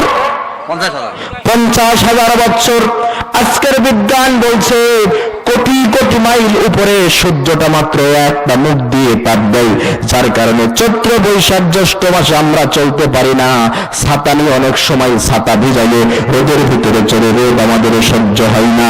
আর এই কোটি কোটি মাইল উপরে অবস্থিত সূর্যটা একটা মুখ দিয়ে তাপ দেওয়ার কারণে যে অবস্থা, হাসরের মাঠে 50,000 বছরের দীর্ঘ সময়টা, এই সূর্যটা মাত্র 1 মাইল মাথার উপরে এসে 7টা মুখ দিয়ে তাপ দিতে থাকবে। আল্লাহ আল্লাহ আল্লাহ আল্লাহ। মানুষ ঘামতে থাকবে। হাদিস শরীফের ভিতরে এসেছে মানুষ ঘামতে থাকবে, মানুষের ঘামগুলো হাদিস শরীফের ভিতরে এসেছে। যদি কেউ মনে করে হাসরের মাঠে এই ঘামের ভিতরে নৌকা চালাবে, নৌকা চালাতে পারবে, সাঁতার কাটতে পারবে। দুনিয়ার জমিনে প্রচন্ড গরমের ভিতরে আমরা একটু ছায়া তালাশ করি না? কোথায় একটু ছায়া, চলতে চলতে শ্রান্ত হয়েছে, যদি কোনো বটবৃক্ষ পাই, সেই বটবৃক্ষের নিচে একটু বিশ্রাম নেয় ছায়া নেওয়ার জন্য, নেয় কি নেয় না? সূর্যটা কোটি কোটি মাইল উপরে অবস্থিত, একটা মুখ দিয়ে তাপ দিচ্ছে। হাসরের মাঠে 1 মাইল উপরে 7টা মুখ দিয়ে তাপ, মানুষ ঘামতে থাকবে, ছায়া তালাশ করবে, কোথায় কোথায় কোথায় একটু ছায়া পাওয়া যায়। আল্লাহ রাব্বুল আলামিন এই কঠিন বিভীষিকাময় মুহূর্তে আল্লাহর আরশের ছায়া ছাড়া আর কোনো ছায়া থাকবে না। আল্লাহ রাব্বুল আলামিন সেই আরশের ছায়া তলে 7 শ্রেণীর আল্লাহর ভিআইপি মেহমান, very very important person, very very important person, VIP মেহমান। 7 শ্রেণীর ভিআইপি মেহমান হবে হাসরের মাঠে। কয় শ্রেণীর? 7 শ্রেণী। 7 শ্রেণীর ভিআইপি মেহমান। এই 7 শ্রেণীর ভিআইপি মেহমানকে আল্লাহ রাব্বুল আলামিন তার আরশের ছায়া তলে ছায়া দিয়ে দিবেন। এবার আমি আপনাদের সামনে 5 মিনিটে হাদিসটা পাঠ করব। আপনারা একটু খেয়াল করেন তো, এই 7 শ্রেণীর ভিআইপি মেহমানের ভিতরে আমি আছি কিনা, আপনি আছেন কিনা। আল্লাহর হাবিব বলেন, কিয়ামতের কঠিন ময়দানে সাবাতু ইউযিল্লুহুমুল্লাহু ফি জিল্লিহি ইয়াওমা লা জিল্লা ইল্লা জিল্লুহু। কিয়ামতের কঠিন ময়দানে আরশের ছায়াতলে আল্লাহ তাআলা 7 শ্রেণীর ব্যক্তিকে ছায়া দেবেন। তার ভিতরে প্রথম হচ্ছে ইমামুন আদিলুন, ন্যায়পরায়ণ ইমাম, ন্যায়পরায়ণ বিচারক, ন্যায়পরায়ণ শাসক। বিচার ব্যবস্থায় তুমি ইনসাফ কায়েম করেছো কিনা? তোমার আচরণ কি ছিল? এই সঙ্গী থাকলে সঙ্গী, বিপক্ষে গেলেই জঙ্গি, পক্ষে বললে মজাদার, বিপক্ষে গেলেই 71 সালের আগে জন্মগ্রহণ করলেও সে রাজাকার। ইমামুন আদিলুন, ন্যায়পরায়ণ শাসককে কিয়ামতের কঠিন ময়দানে আল্লাহ সুবহানাহু ওয়া তাআলা আরশের ছায়াতলে ছায়া দিবেন। 2 নম্বরে ওয়াশাবুন নাশা ফি ইবাদাতিল্লাহ। ও যুবকেরা, একতা সামাজিক উন্নয়ন সংস্থার যুবকেরা ভালো করে খেয়াল করেন, ওই ভিআইপি মেহমান 7 শ্রেণীর ভিতরে আপনারাও কিন্তু আছেন, যাদের যৌবন কালটা আল্লাহর ইবাদত বন্দেগীতে কেটেছে। শুধুমাত্র তাফসীরুল কোরআন মাহফিলের ভিতরেই এই সামাজিক কাজগুলো সীমাবদ্ধ রাখলে হবে না। এই একতা সামাজিক উন্নয়ন সংস্থার যুবকেরা যদি মসজিদ মুখে হয়ে যায়, তাদের নেতৃত্বে যদি মসজিদে কোরআন শিক্ষার আসর জমে, তাহলে সমাজটা ভালো হবে না খারাপ হবে? যুবকরা ভালো তো সমাজ ভালো। যুবকদের চরিত্রের ধস মানে গোটা সমাজ ব্যবস্থার ধস, ঠিক কিনা? 3 নম্বর আল্লাহর হাবিব বলেন, রাজুলুন কলবুহু মুআল্লাকুন বিল মাসাজিদ ইজা খারাজা মিনহু হাত্তা ইয়াউদা ইলাইহি। ওই ব্যক্তি আরশের ছায়াতলে ছায়া পাবে যেই লোকটার অন্তরটা মসজিদের সাথে ঝুলন্ত অবস্থায় থাকে। জোহরের নামাজ পড়ে মসজিদ থেকে বেরিয়ে গেছে, অন্তরটা মসজিদ মুখে চেয়ে থাকে। কোন সময় না জানি আসরের আজান দিয়ে যায়, নামাজ আমার ফৌত হয়ে যায়। আসরের নামাজ পড়ে মসজিদ থেকে বেরিয়ে যায়, কানটা তার মসজিদের মাইক পানে ঝুলন্ত অবস্থায় থাকে। কোন সময় না জানি মাগরিবের আজান দেয়, নামাজ পড়তে যাব। এই হাদিসের ব্যাখ্যার ভিতরে বলা হয়েছে, মাছ যেমন পানির মধ্যে না থাকলে, পানির বাইরে থাকলে যেমন ঝটপট করে, মাছ যেমন পানির ভিতরে শান্তি পায়, ইমানদার ব্যক্তি মসজিদের ভিতরে শান্তি পায়, মসজিদ থেকে বের হলে সে ছটফট করে। আর পাখি যেমন খাঁচার ভিতরে ছটফট করে, মুনাফিক ব্যক্তি যখন মসজিদে যায়, মসজিদ থেকে বের হওয়ার জন্য ছটফট করে, বারবার ঘড়ি দেখে। জুমার নামাজের খুতবা যদি আজমাইন ভাই ইমাম সাহেবের একটু 5 মিনিট লম্বা হয়, ওর বিরক্তি এসে যায়, আর মনে মনে ইমাম সাহেবের 14 গোষ্ঠী উদ্ধার করে। এই চরিত্রের মুনাফিক আছে না নাই? আপনাদের এলাকায় নেই যে থাকলে চুপ থাকতে হয়। 4 নম্বর ভিআইপি মেহমান আল্লাহর হাবিব বলেন, রাজুলান তাহাব্বা ফিল্লাহ ইজতামা আলাইহি ওয়া তাফাররাকা আলাইহি। 2 জন ব্যক্তি একে অপরের সাথে মিলিত হয় ইসলামের খাতিরে, ঈমানের খাতিরে। আমার ছোট ভাই কিবরিয়া, তার সাথে আমার রক্তের সম্পর্ক নাই, আপনাদের সাথে আমার কোনো রক্তের সম্পর্ক নাই, তারপরেও যেন আমার মনে হয়েছে আপনাদের সাথে আমার একটা গভীর সম্পর্কের বন্ধন তৈরি হয়ে গেছে। এই যে আমার আর আপনাদের মাঝে একটা ভালোবাসা, এই ভালোবাসাটা আমার চেহারার কারণে নাই। আওয়াজ দিয়ে বলেন তো কিসের কারণে? ইসলামের কারণে। কিসের কারণে? ইসলামের কারণে, কোরআনের কারণে। এই ইসলামের কারণে, কোরআনের কারণে একে অপরকে যারা ভালোবাসে, কিয়ামতের কঠিন ময়দানে হাসরের মাঠে আল্লাহর আরশের ছায়া তলে তারা ছায়া পাবে। 5 নম্বরে রাজুলুন যাকারাল্লাহি খালিয়ান ফাফাদাত আইনাহু। তাহাজ্জুদের নামাজ পড়ে গভীর রজনীতে যারা চোখের পানি ছেড়ে কাঁদে, আল্লাহর আরশের ছায়া তলে তারা ছায়া পাবে। 6 নম্বরে রাজুলুন দাআতুহু ইমরাআতুন যাতুন হাসবি ওয়া জামালিন ফাকালা ইন্নী আখাফুল্লাহ। একজন সম্ভ্রান্ত সুন্দরী মহিলা যখন কোন যুবককে প্রেমের জন্য ডাকে, জেনা করার জন্য ডাকে, এই অবস্থায় দেখেন সম্ভ্রান্ত মহিলা, সুন্দরী যুবতী মহিলা কোন যুবককে প্রেমের দিকে ডাকছে, জেনা করার দিকে ডাকছে, এই অবস্থায় ওই যুবক যদি হযরত ইউসুফ আলাইহিস সালামের চরিত্রের মতো প্রমাণ দিয়ে বলে ইন্নী আখাফুল্লাহ, যেখানে কেউ দেখেন না সেখানে দেখেন আমার আল্লাহ, আমি সেই আল্লাহকে ভয় করি, ওই রকমের ইউসুফ আলাইহিস সালামের চরিত্র মার্কা যুবকেরা হাসরের মাঠে আরশের ছায়াতলে ছায়া পাবে। 7 নম্বরে আল্লাহর হাবিব বলেন ওয়ারাজুলুন তাসাদ্দাকা বিসাদাকাতিন ফাআখফাহা হাত্তা লা তা'লামা শিমালুহু মা তুনফিকু ইয়ামিনুহু। ওই ব্যক্তি হাসরের মাঠে আল্লাহর আরশের ছায়াতলে ছায়া পাবে যারা দান করে অতি সংগোপনে, এমনকি তার বাম হাতও জানতে পারে না ডান হাত কি দান করেছে। কেন্দ্রিক দান, অর্থাৎ আপনি যদি কোনো অসহায় ব্যক্তিকে সাহায্য করেন, উচিত একান্ত গোপনে তাকে সাহায্য করা। আর যখন কোনো উৎসাহমূলক দান হয়, মনে করেন মসজিদে এই সমাবেশে দান করবেন, আপনাকে দেখে আর একজন লোক দান করবে, এই ক্ষেত্রে আপনি মানুষকে দেখিয়ে দান করতে পারেন, তারপর আপনার মনের ভিতরে নিয়ত থাকবে লোক দেখানোর জন্য না, মানুষকে উৎসাহ দেওয়ার জন্য আমি মানুষের সামনে দান করার ঘোষণা দিচ্ছি। কিন্তু ব্যক্তি কেন্দ্রিক কোন গরিবকে যখন দান করবেন, করোনার ভিতরে একটা মাস্ক একজন গরিব মানুষের হাতে তুলে দিল, দেশে একটা মাস্ক আর ফটো সেশন করার জন্য সাথে রয়েছে 12 জন। কয়জন? 12 জন এরকম আছেন, আছে না? রিলিফের গম তুমি দিবা, গোপনে দিবা, ফটো সেশনের কোনো দরকার নাই। কারণ ওই ব্যক্তি চিন্তা করে দেখো, তোমার আপন মা হতো, তোমার আপন পিতা হতো, তোমার রক্তের সম্পর্কীয় কোনো ফুফু হতো, খালা হতো, জনসম্মুখে এসে গরিব হওয়ার কারণে দান দিলে তোমার কেমন লাগতো? ঠিক আছে না কথা? এই চরিত্রের মানুষগুলো হাসরের মাঠে আল্লাহ তাআলার ভিআইপি মেহমান হবে। এই হচ্ছে হাসরের মাঠের ভয়াবহতা। আমি আলোচনা কমিয়ে আনছি ভাই।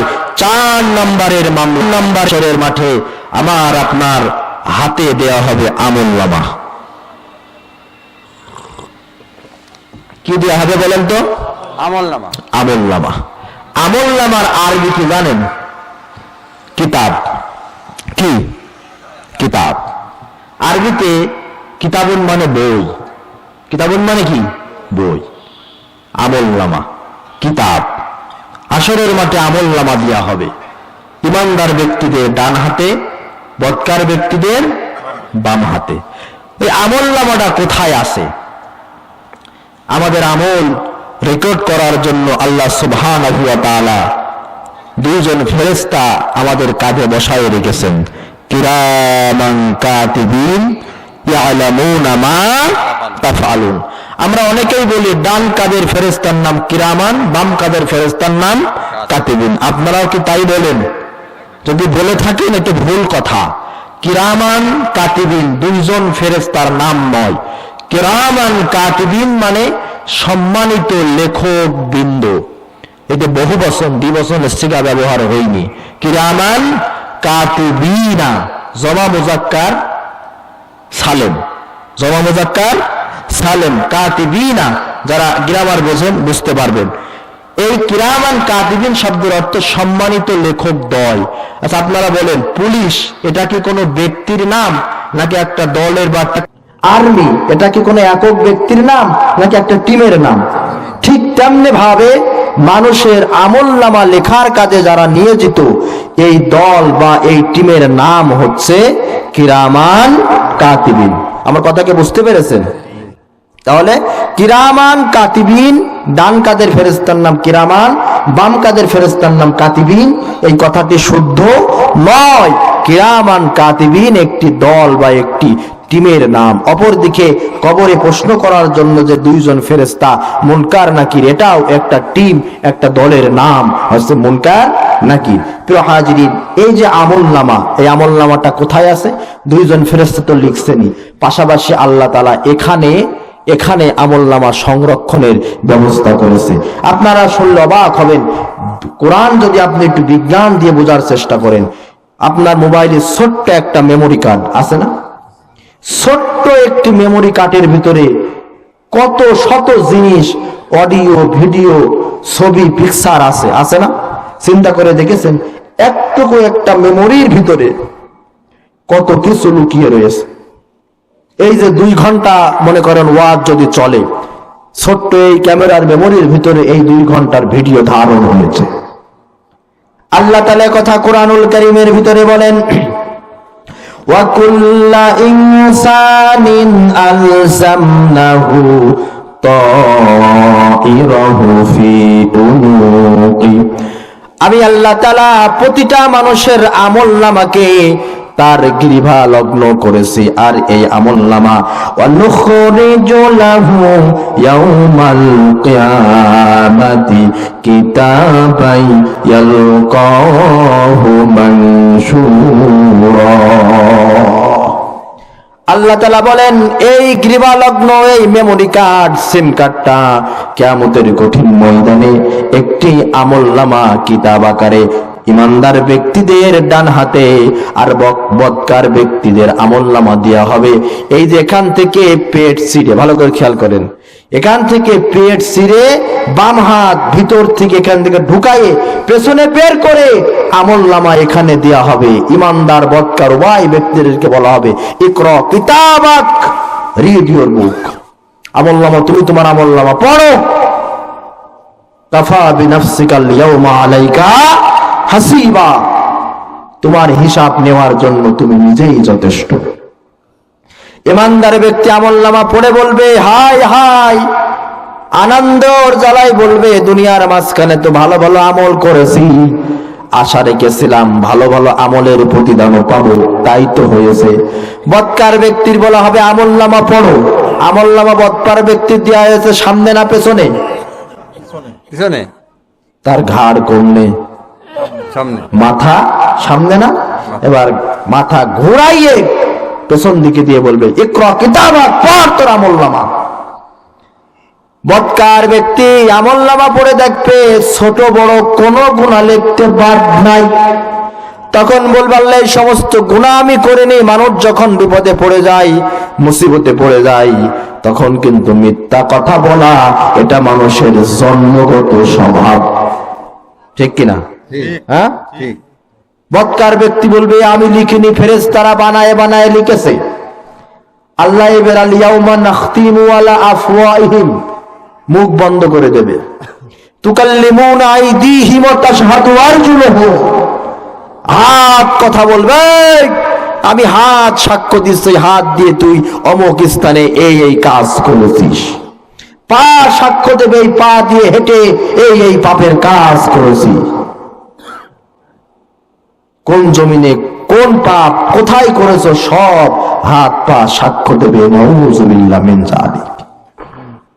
হাসরের মাঠের এই কঠিন মামলায় সব চাইতে বেশি দুঃখ করবে, আফসোস করবে 2 শ্রেণীর মানুষ। জোরে বলেন তো, কয় শ্রেণীর মানুষ?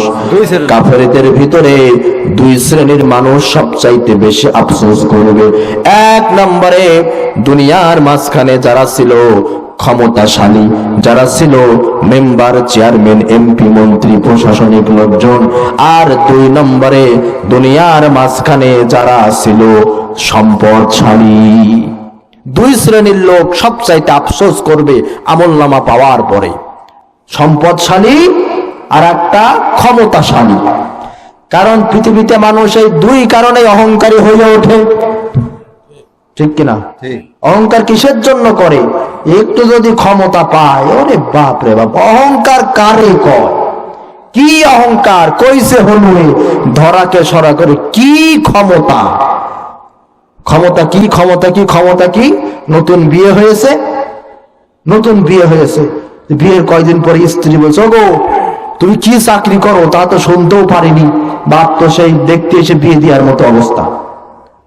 আমি আর কি চাকরি করি, আমি তো রেলে চাকরি করি। রেলে চাকরি করে কাজ কি গো তোমার? আমার খুব আরামে রিল্যাক্সের চাকরি, যখন ট্রেন আসে ওই গেটটা নামাইয়ে দিই, আর ট্রেন যখন চলে যায় তখন গেটটা উঠাইয়ে দিই। ও তার মানে তুমি গেটম্যান, এই ছোটখাটো চাকরি করো? স্বামী বলছে গেটম্যান করবো না, তুমি আমার পাওয়ার যাও।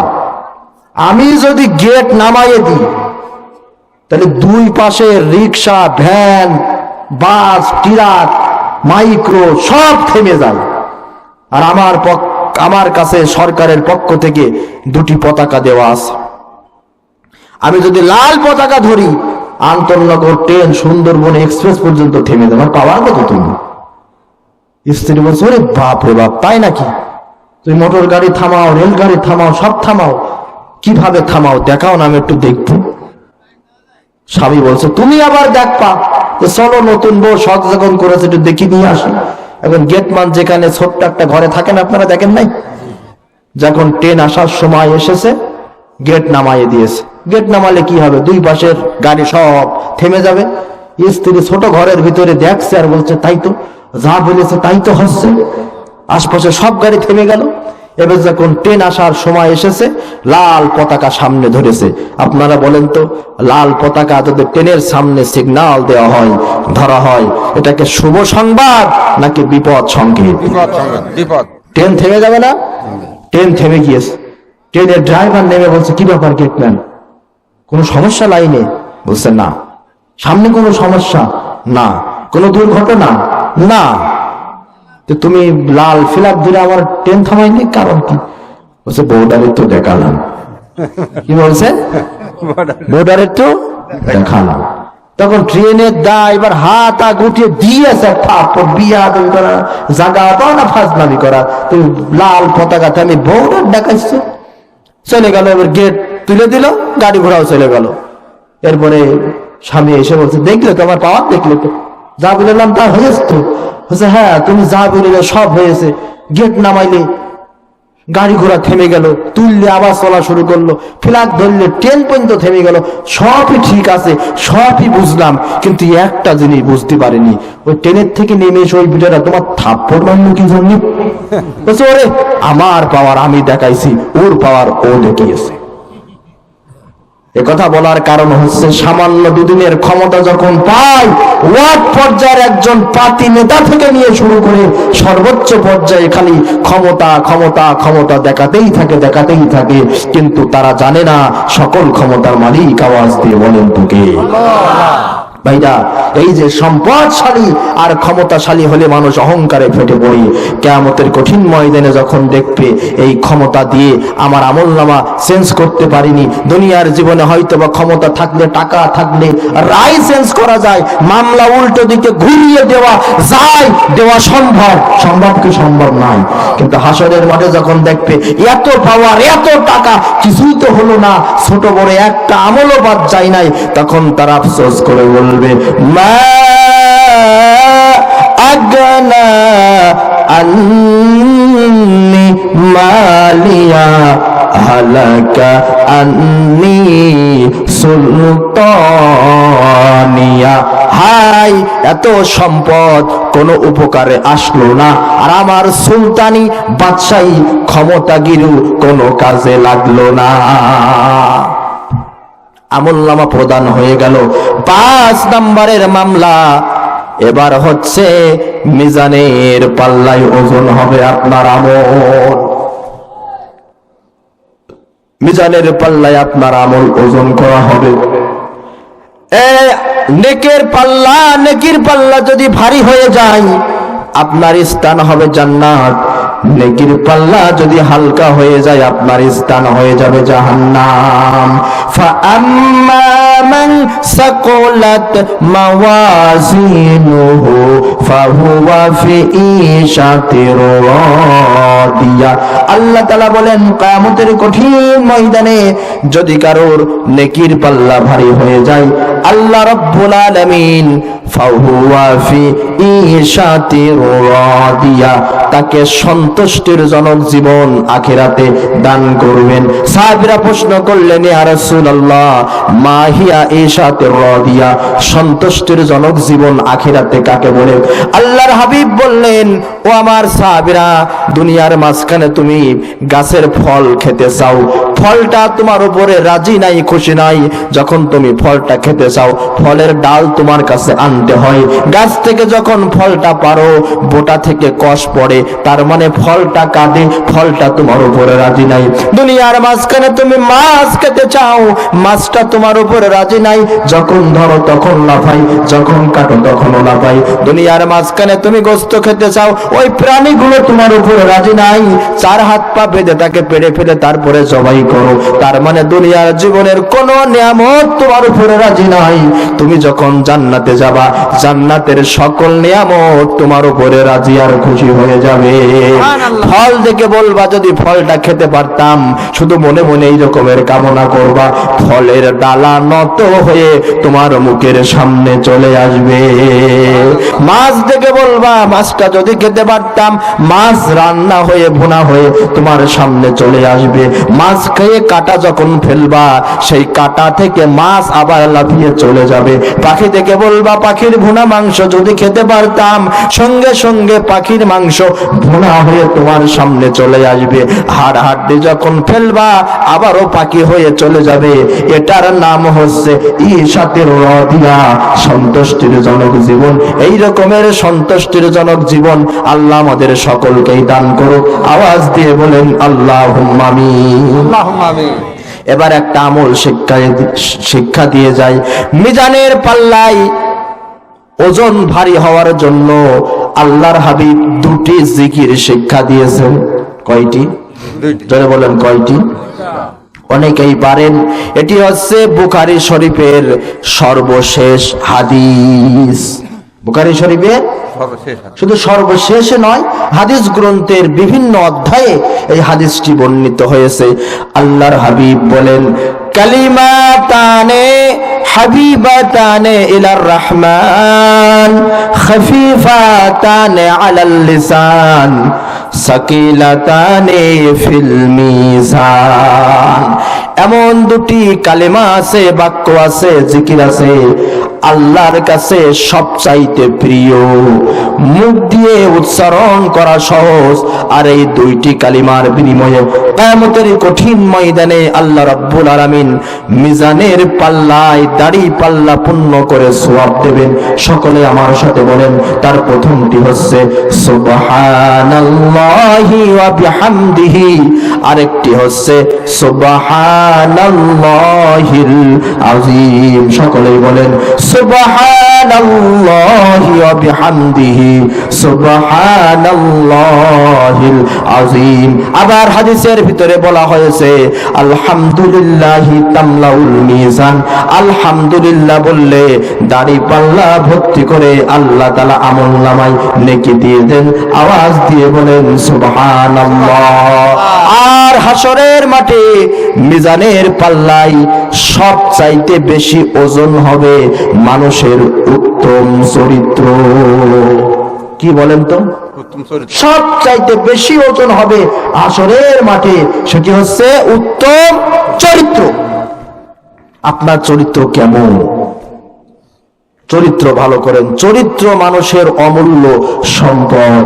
মানি loss, nothing loss, health loss, something loss, but character loss is everything loss.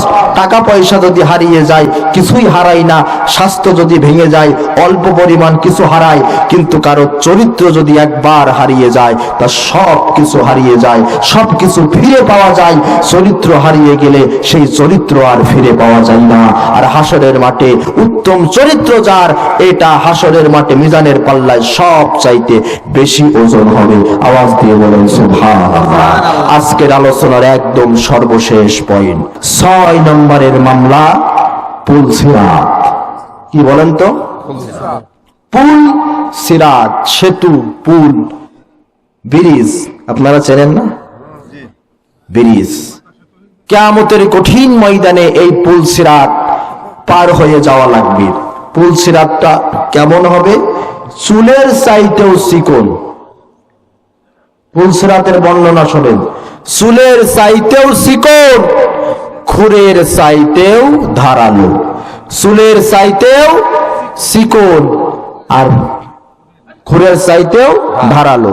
এই পুলসিরাত সেট হবে জাহান্নামের উপর দিয়ে। কি দিয়ে? জাহান্নামের নিচে জাহান্নাম, তার উপর দিয়ে ফুলসিরাত, ফুলসিরাত পার হয়েই জান্নাত। হযরত আয়েশা সিদ্দিকা রাদিয়াল্লাহু তাআলা আনহা হঠাৎ করে চোখের পানি ছেড়ে কাঁদতেছেন।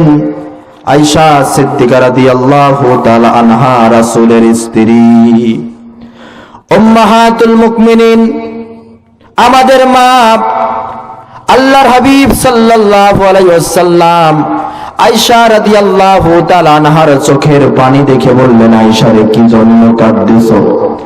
আয়েশা রাদিয়াল্লাহু তাআলা আনহা বলেন, ইয়া রাসূলুল্লাহ, ইয়া হাবিবাল্লাহ, জাহান্নামের ভয়াবহতা এই কথা মনে করে স্মরণ করে আমি কাঁদতেছি। ও আল্লাহর হাবিব, আমরা কি জাহান্নামে যদি আমরা চলেও যাই, ও আল্লাহর হাবিব, আপনি তো নবী, কিয়ামতের কঠিন ময়দানে আপনি কি আমাদের কোনো উপকার করতে পারবেন না? এ কথা বলছেন রাসূলের স্ত্রী আয়েশা, নবীকে বলছেন, ও আল্লাহর হাবিব, আপনি কি কিয়ামতের কঠিন ময়দানে নবী হিসাবে আমরা আপনার স্ত্রী আমাদের কোনো উপকার করতে পারবেন না? আল্লাহর হাবিব বললেন, আয়েশা রে, শোনো, কিয়ামতের কঠিন ময়দানে এমন 3টি স্থান আছে, এমন 3টি জায়গা আছে, যে জায়গায় কেউ কারোর স্মরণ রাখবে না, মনে রাখবে না। 1 নম্বরে মিজানের নিকট যতক্ষণ না মানুষ বুঝতে পারবে তার আমলনামা ভারী হলো না হালকা হলো, এই অবস্থায় কোনো মানুষ কোনো কিছু স্মরণ রাখতে পারবে না। 2 নম্বরে আমলনামার পাওয়ার স্থানে যতক্ষণ না মানুষ জানতে পারবে তার আমলনামা ডান হাতে গেল না বাম হাতে গেল। 3 নম্বরে ফুলসিরাতের জায়গায় মানুষ যতক্ষণ না ফুলসিরাত পার হবে ততক্ষণ পর্যন্ত তারা কোনো কিছু স্মরণ রাখতে পারবে না। এই ফুলসিরাতটা চুলের চাইতেও চিকন, খুরের চাইতেও ধারালো, জাহান্নামের উপর দিয়ে বেষ্টিত হবে। একটি মাত্র সেতু, একটি মাত্রই রাস্তা, দ্বিতীয় বিকল্প কোনো রাস্তা নেই, আপনাকে পার হতেই হবে। ইমানদার, বদকার, মুমিন, মুনাফিক সকলেই ফুলসিরাতের মাঠে আসবে। ফুলসিরাতে যখন উঠবে, ফুলসিরাতে ওঠার আগে হঠাৎ করে ফুলসিরাত অমাবস্যার নিকষ কালো অন্ধকার, রজনীর মতো অন্ধকার হয়ে যাবে, কোনো কিছু আর দেখা যাবে না। রাস্তাটা আবার চুলের চাইতেও চিকন। একটু ঠান্ডা মাথায় চিন্তা করেন, সূরাতুল হাদীদের ভিতরে আল্লাহ তাআলা বলেন, এমনই একটি কঠিন মুহূর্তে আল্লাহ রাব্বুল আলামিন ইমানদার ব্যক্তিদেরকে ইমানের গতি অনুযায়ী আলো দেবেন। যার যেমন ইমান সেই পরিমাণ আলো দেওয়া হবে। কারোর বিরাট আলো দেওয়া হবে, কারোর মিডিয়াম আলো দেওয়া হবে, কারোর কম আলো দেওয়া হবে। আবার একদম দুর্বল ইমানের ব্যক্তিদের পায়ের নখের কাছে সামান্য একটু মিটমিট করে জোনাকি পোকার মতো মিটমিট করে জ্বলে ওঠার মতো আলো দেওয়া হবে। আলোর গতি নিয়ে ইমানদার ব্যক্তিরা ইমানের পাওয়ার অনুযায়ী, কেউ বা বিজলির গতিতে, কেউ বা ঘোড়ার গতিতে, কেউ বা বিদ্যুতের গতিতে, কেউ বা দৌড়িয়ে, কেউ বা হেঁটে, কেউ বা একবার পড়বে, একবার কাটবে, একবার উঠবে, এভাবে করে পার হবে। মুনাফিক ব্যক্তিদেরকেও আলো দেওয়া হবে। ফুলসিরাতে উঠে কয়েক কদম হাঁটার পরে মুনাফিকদের আলো হঠাৎ করে বন্ধ হয়ে যাবে। কি বিপদ! ইমানদার ব্যক্তিদেরকে হাত ছাড়িয়ে দিয়ে ডাকবে, ওরা ইমানদার ভাই। ইমানদার ব্যক্তিদেরকে এই কঠিন বিপদের মুহূর্তে সূরাতুল হাদীদের ভিতরে আল্লাহ তাআলা বলেন, ইমানদার ব্যক্তিদেরকে মুনাফিকরা ডাকবে, ওরে আমার ভাইরা দাঁড়াও, আমরা তো একই এলাকার লোক, একই বাসিন্দার লোক, একই মসজিদের মুসল্লি, তোমরা আলো নিয়ে সামনে এগিয়ে যাচ্ছ, আমাদের আলো বন্ধ হয়ে গেছে, আমাদের সামান্য আলো দাও, ফুলসিরাত পার হই। ইমানদার ব্যক্তিরা বলবে, দুনিয়ার জমিন থেকে তোমরা আলো নিয়ে আসো। মুনাফিক কাকে বলে আপনারা খুব ভালো করেই জানেন। মুখে নামে মাত্র ইমানের পরিচয় দেয়, বাস্তবে তারা ইমানদার নয়, এরাই হচ্ছে মুনাফিক। আল্লাহর হাবিব সাল্লাল্লাহু আলাইহি ওয়াসাল্লাম বলেন, রাতের অন্ধকার ভেদ করে যারা মসজিদে যায়, এশার সালাত পড়তে, ফজরের সালাত পড়তে, রাতের অন্ধকার ভেদ করে যারা জামাতের সাথে নামাজ পড়তে মসজিদে যায়, ফুলসিরাতে যখন অমাবস্যার নিকষকাল অন্ধকার রজনীর মতো ফুলসিরাত ছেয়ে যাবে, এই অন্ধকারের ভিতরে যারা এশা আর ফজরের নামাজ মসজিদে পড়তে যেত, আল্লাহ রাব্বুল আলামিন অন্ধকারের ভিতরে ফুলসিরাতের কঠিন মুহূর্তে তাদের আলো দান করে দিবে। সুবহানাল্লাহ। যারা ইমানদার, ইমানের পাওয়ার অনুযায়ী তারা ফুলসিরাত পার হয়ে জান্নাতে চলে যাবে। কাফের, মুনাফিক, বেঈমানেরা সুরের চাইতেও চিকন, খুরের চাইতেও ধারালো এই ফুলসিরাতে কেটে টুকরো টুকরো হয়ে নিচে দাও দাও করা জাহান্নামের আগুনের ভিতরে পড়ে যাবে। আল্লাহুম্মা আজিরনি মিনান নার। সকলেই বলেন আল্লাহুম্মা আজিরনি মিনান নার। আল্লাহ তাআলা আমাদেরকে জাহান্নামের আগুন থেকে বাঁচাও, ফুলসিরাত থেকে আমাদেরকে রক্ষা করো। সকলেই বলেন আল্লাহুম্মা আমিন।